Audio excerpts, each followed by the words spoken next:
मालदीव ने भारत से दुश्मनी लेकर बहुत बड़ी गलती कर दी है। जी हां, आपको बता दें कि मोदी सरकार ने बहुत बड़ा फैसला लिया है। अब मालदीव के बहुत सारे लोग भूखे तड़पेंगे, भूखे मरेंगे, क्योंकि यहां से जो सप्लाई होती थी, एक्सपोर्ट होता था सामानों का, अब मालदीव को महंगा पड़ रहा है, क्योंकि वो दूसरे दूसरे देशों से ले रहा है। अगर वो दूसरे देश से लेता है तो भारत अगर 100 रुपये में जो सामान दे रहा है, अब अगर वो दूसरे देश से लेता है तो उसको 120 रुपये में खरीदना पड़ेगा। तो आइए जानते हैं इस वीडियो में कि कैसे मालदीव साल भर के अंदर में पूरी तरीके से बर्बाद हो जाएगा। मोदी ने कौन कौन से प्लान बनाए हैं और कौन कौन से चीज़ों को भारत से अब नहीं जाने देंगे मालदीव में। इस वीडियो को पूरा विस्तार से देखिए। अगर आप हमारे चैनल पर पहली बार आए हैं तो प्लीज़ इसे लाइक करें, चैनल को सब्सक्राइब करें और इस वीडियो के नीचे कमेंट बॉक्स में अपनी राय जरूर बताएं, क्योंकि मालदीव हमारा भारत का दोस्त ही हुआ करता था, लेकिन आज दुश्मन बन गया इसलिए क्योंकि उसने चाइना से हाथ मिला लिया। तो सबसे पहले आपको बता दें कि मोदी सरकार ने टमाटर को लेकर बहुत बड़ा फैसला लिया है। मोदी सरकार का कहना है कि अब टमाटर 30% भारत से सप्लाई होती थी मालदीव में,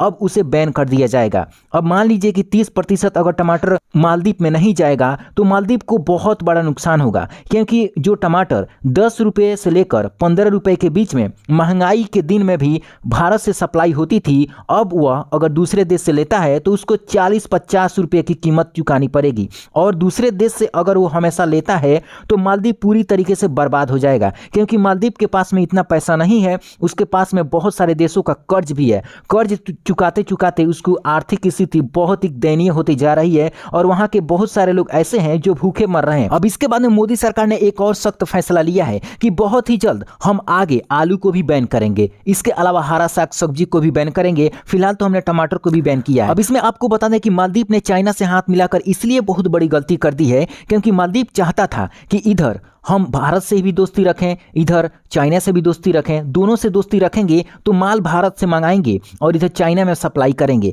अब इसमें चाइना डायरेक्ट माल सप्लाई नहीं कर सकता है इंडिया में, और इंडिया का भी माल चाइना में बहुत ऐसा चीज़ है जो नहीं जाता है। लेकिन माल जो खरीदना होता है तो दूसरे तीसरे देशों से भी बहुत सारा देश खरीदता है, जैसे चाइना मालदीव से खरीद लेता। वहाँ पर जो टमाटर होता है, जो क्वालिटी होता है, वो भारत के अपेक्षा बहुत ही कम क्वालिटी का होता है।